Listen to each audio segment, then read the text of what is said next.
Poder em Pauta, com Amanda Valeri. Olá, seja bem-vinda, seja bem-vindo ao Poder em Pauta, diretamente dos estúdios da Rádio Cultura, e toda semana a gente tem um episódio novo. Hoje vamos trazer os números do mapa da violência de gênero, números assustadores sobre feminicídio, estupro e tentativa de homicídio. Então, para a gente analisar esses números que são de 2025, o Poder em Pauta recebe a advogada e pesquisadora Cláudia Luna, diretora da Associação Brasileira de Mulheres de Carreira Jurídica de São Paulo. Bem-vinda, Cláudia. Olá, boa tarde, Amanda, boa tarde a todas as pessoas que nos ouvem, nos assistem. O E mapa, vamos falar Cláudia. aí sobre esses números, não é? Exatamente. Acho que a gente pode começar analisando tanto a questão de estupro, de feminicídio, a gente por partes, a gente se aprofundando e entendendo por que esses números são tão assustadores. O levantamento tem como base dados do Sistema Nacional de Informações de Segurança Pública, que é do Ministério da Justiça. Em relação ao feminicídio, mostra que 4 mulheres são assassinadas por dia no Brasil, é uma média que se repete há 5 anos. O Brasil tem falhado na proteção de mulheres e meninas? Bom, eu diria para vocês que a grande falha do Brasil tem sido em relação à prevenção e, sobretudo, quanto à destinação das verbas orçamentárias para manter os serviços especializados na atenção às vítimas funcionando.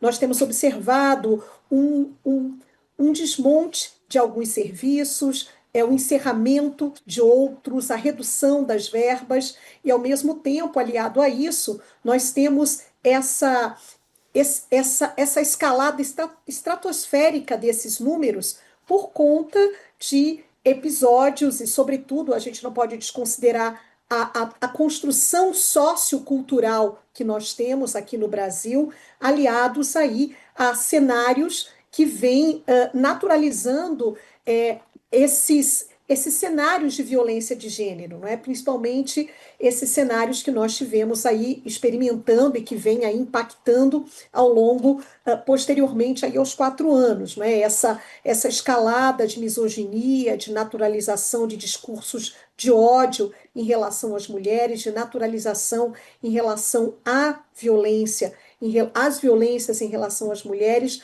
todos esses fatores combinados trazem esses resultados estratosféricos. Eu quero até um pouquinho mais para frente a gente analisar um pouco melhor essa questão do aumento da violência contra a mulher, especialmente nas redes sociais. Mas eu queria trazer aqui também os números em relação ao estupro. Foram quase 34 mil casos no país, uma média de 180 por dia.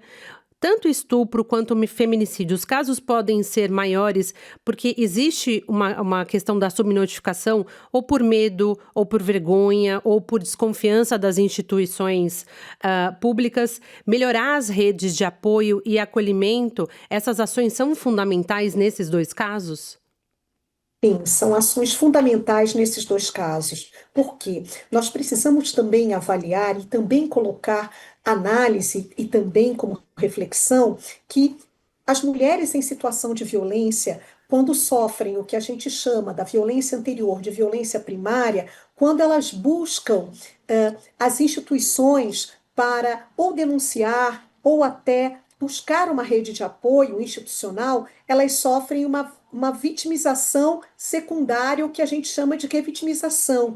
Por vezes, o medo e também obstáculos de acessibilidade para chegar até a instituição são elementos desestimulantes para que essa mulher chegue até lá. Aliada à questão da revitimização. Muitas vezes ela tem medo e ela se retrai pela violência que ela sofre quando noticia no órgão competente a violência que sofre. Não é? É o questionamento, é o tratamento não acolhedor, é o tratamento rigoroso que, na realidade, desestimula ou até aciona gatilhos da violência que ela sofreu, e muitas vezes ela se sente culpada ou até temerosa, com medo, com receio de noticiar a violência que sofreu, considerando outras violências que podem resultar dessa denúncia também, ou dessa comunicação aos órgãos competentes. Isso também precisa ser analisado com muita atenção.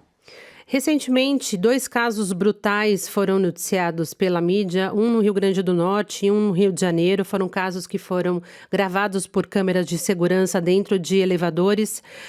Só que os 2 casos houve uma distinção. O do Rio Grande do Norte, o caso foi enquadrado como feminicídio e o do Rio de Janeiro como lesão corporal.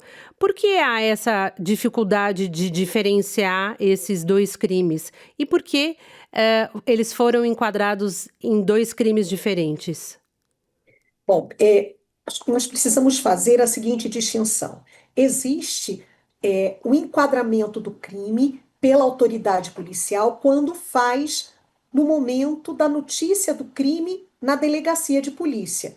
E, ao mesmo tempo, há, numa outra etapa, o enquadramento desse mesmo crime que pode ser mudado quando houver a denúncia pelo Ministério Público, ou seja, pela Promotoria de Justiça, que é o órgão responsável pela acusação. Então, ainda que esses 2 crimes tenham sido, digamos assim, enquadrados inicialmente de maneira diferente, um como tentativa de feminicídio e o outro como lesão corporal, isso pode mudar de acordo com os vários elementos de prova existentes no processo e também pela visão de quem vai ser responsável pela denúncia, que é o órgão do Ministério Público, representado aí pela promotoria, pelo promotor ou pela promotora de justiça. Há uma questão subjetiva na hora da classificação desses crimes? E existem mecanismos legais para que essa subjetividade possa ser afastada? Vejam, é importante que a gente contextualize como se dão as nossas percepções acerca da violência.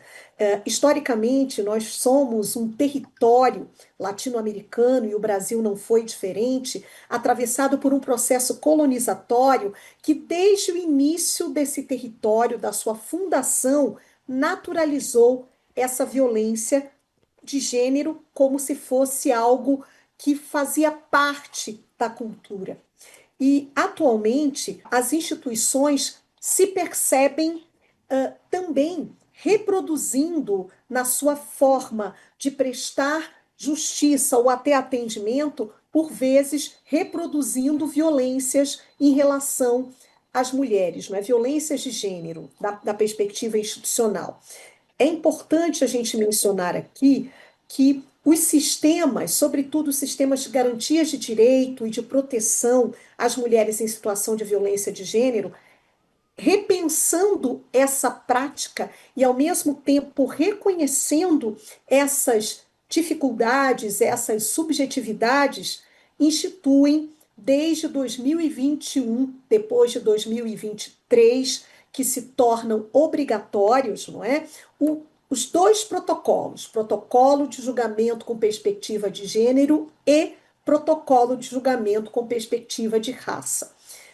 Outra questão importantíssima são os números e, sobretudo, os impactos dessas violências em relação às mulheres negras, que nos dão a dimensão de que essas 2 formas de opressão de gênero e raça, combinadas, potencializam e agravam os impactos em relação às mulheres negras. Tanto é que nesse mapa, nesse estudo recentemente publicado, observa-se, assim como em outros, os drásticos aumentos, os alarmantes números que impactam as mulheres negras. Então, o sistema ele tem também as suas fragilidades, e as fragilidades do sistema vêm sendo,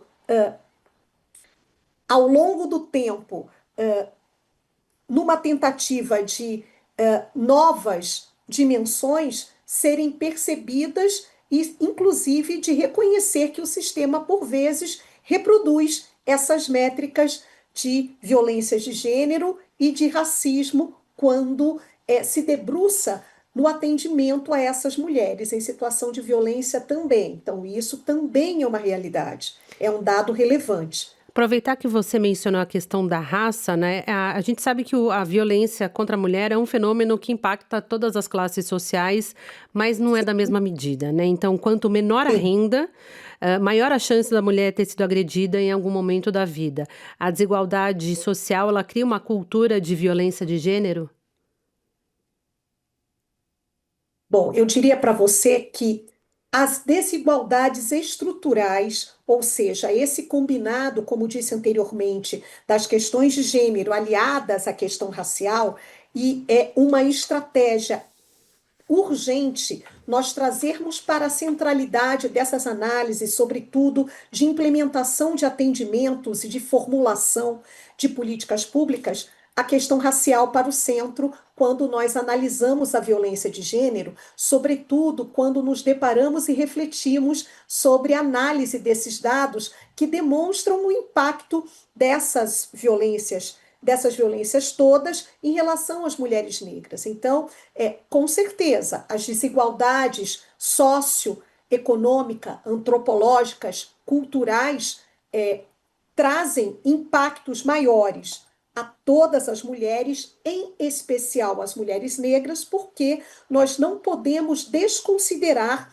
que nós vivemos numa sociedade imersa no racismo, que traz um legado de 388 anos na sua base econômica da escravidão, e, por certo, que esse legado social, cultural e econômico, hoje, após menos de 140 anos depois de abolida a escravidão, ainda traz no presente esses impactos a toda a população negra, em especial as mulheres, quando analisamos de maneira crítica esse fenômeno e essa problemática da violência de gênero. Na sua visão, o que precisa mais ser feito pelo poder público? Porque a gente tem um arcabouço legal bastante robusto. A gente tem a Lei Maria da Sim. Penha, a Lei contra o Feminicídio, contra a importunação sexual, a Carolina Dickmann. O que mais, então, precisa ser feito? Bom, o sistema precisa rever as suas métricas. Até então, o sistema ele vem combatendo, enfrentando e prevenindo a violência de gênero sem considerar de maneira mais, digamos assim, efetiva a questão racial. Como eu disse anteriormente, não é possível combater essas violências de gênero sem trazer de maneira combinada a questão racial para se combater a violência de gênero. Não é uma coisa e outra. Essas duas opressões combinadas trazem essas estatísticas que se refletem nesses números estratosféricos.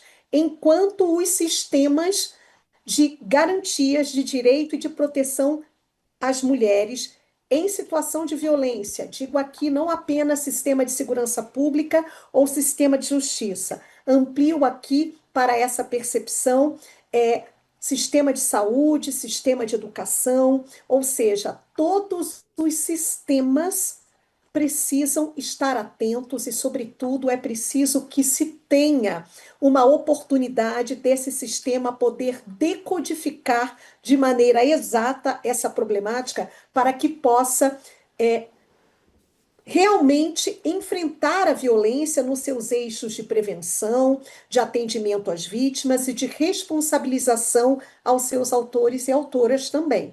Enquanto isso não acontece, os números continuarão a se tornar e a se mostrarem estratosféricos, e as mulheres negras que há um tempo atrás, no período da escravidão, eram consideradas objetos de direitos, no século XXI, elas mudam de status e passam a assumir e serem consideradas como meras estatísticas. Para que possamos romper essa visão e, sobretudo, a atuação efetiva no sentido de encarar e de resolver essa violência e os impactos em relação às mulheres negras, o que já se começa a se perceber enquanto uma violência de Estado, ou seja, o Estado que deveria garantir direitos é o Estado que ainda não se atentou e, por conseguinte, por consequência, está reverberando e repercutindo essas opressões. Enquanto isso não for feito,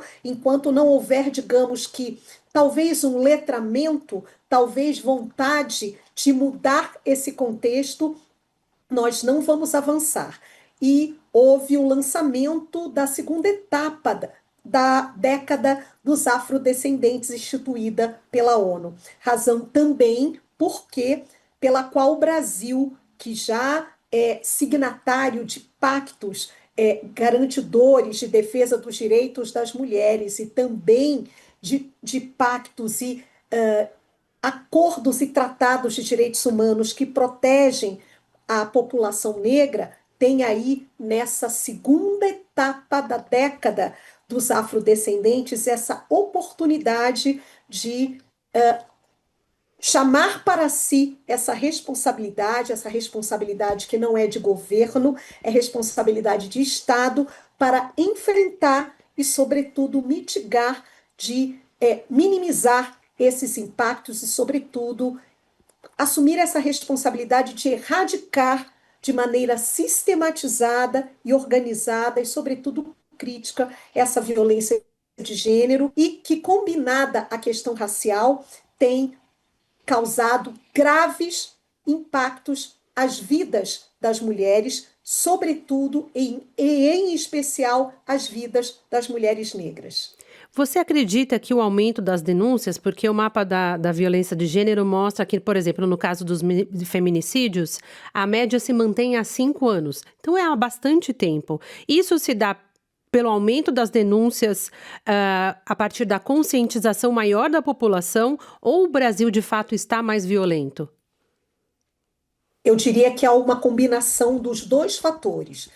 Olha só, você trouxe uma dimensão dos últimos 5 anos. Vamos contextualizar o que aconteceu no Brasil nesses últimos 5 anos. Um aumento dos discursos de ódio, da misoginia, da naturalização das violências de gênero e a grupos historicamente minorizados no que diz respeito ao acesso aos direitos, e também o aumento de grupos que apoiam e reverberam e propagam práticas misóginas, discursos de ódio em relação às mulheres, principalmente disseminando esses discursos no ambiente digital.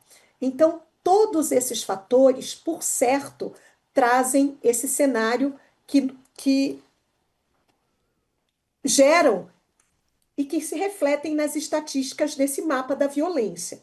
Então, o número de denúncias aumenta porque esses casos também são reflexo do que acontece no cenário brasileiro nos últimos 5 anos, não só nos últimos 5, mas principalmente nesses 5 anos, onde há uma normalização, uma naturalização da violência em relação às mulheres e, sobretudo, há um fortalecimento do que a gente chama dessa masculinidade tóxica ou dessas dinâmicas de fortalecimento das práticas do machismo e misoginia. Apesar dos dados alarmantes, Cláudia, você acredita que é uma oportunidade para a gente olhar para esses números para compreender as diferentes facetas da evolução deste problema ao longo dos anos e investir, por exemplo, numa educação nas escolas? Sem dúvida, não há como fazer digamos, essa reconstrução ou esse reaprendizado sem considerar a questão educacional.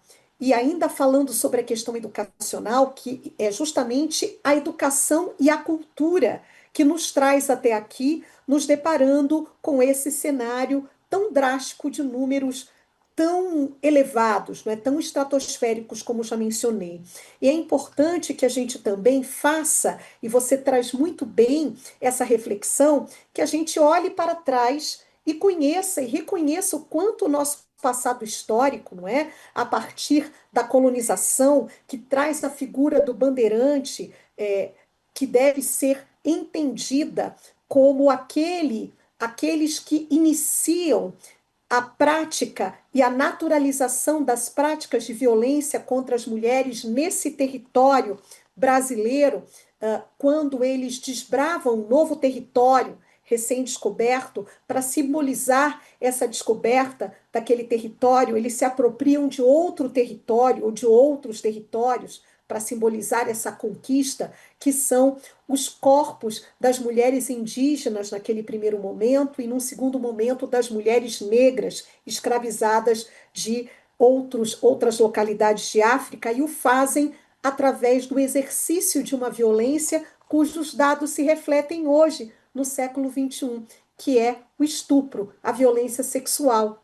Então, quando esses bandeirantes, eles estupravam as mulheres indígenas lá em 1500, 1500, né, início do século XVI, no Brasil colônia, Brasil recém-descoberto, eles também matavam, ou seja, cometiam feminicídios em relação a muitas daquelas mulheres que tentavam reagir ao estupro que sofriam. Então, vejam, na base da nossa construção histórica, social e cultural, nós temos a violência contra as mulheres como ingrediente principal que veio ao longo dessa caminhada histórica sendo transmitida através dos tempos e que nos traz até aqui. Então, quando os dados do mapa demonstram que o Brasil é o 5º país no mundo em assassinato de mulheres, ou seja, em feminicídios, ou demonstram esses números exacerbados, exagerados, elevadíssimos em relação a estupro e a violência sexual de mulheres e de meninas, se nós não olharmos para trás, para o nosso passado, não é possível compreendermos o que acontece nesse contexto de presente e também não será possível construirmos novas métricas e novos caminhos para a transformação e construção de um futuro onde as mulheres possam viver num mundo onde a violência daqui a um tempo possa ser coisa do passado. Então, olhando para o passado, compreendendo o passado a partir do presente, ainda há tempo de reconstruirmos esse cenário para que hajam políticas públicas de Estado, hajam mudanças e transformações institucionais e, sobretudo, da própria sociedade na forma de agir, na forma de atuar quando nos damos conta dessa violência e, sobretudo, fazendo esse exercício a partir da educação. Por que não, desde a mais tenra idade, desde a pré-escola, as crianças já serem educadas, já aprenderem em relação a essas questões relativas à construção de gênero, essas relações desiguais entre mulheres e homens, entre toda a sociedade. Então, isso deveria começar desde a pré-escola. Cláudia, muito obrigada pela participação aqui no Poder em Pauta. Foi um prazer recebê-la e até uma próxima. Muito obrigada e parabéns pelo Poder em Pauta trazer ou pautar esse tema que é muito relevante e urgente para a nossa sociedade. Muito obrigada e parabéns novamente. Obrigada. E vocês, muito obrigada pela companhia. Se você gostou desse episódio, deixa seu comentário, curte, compartilhe e a gente volta na semana que vem com uma próxima pauta. Até lá!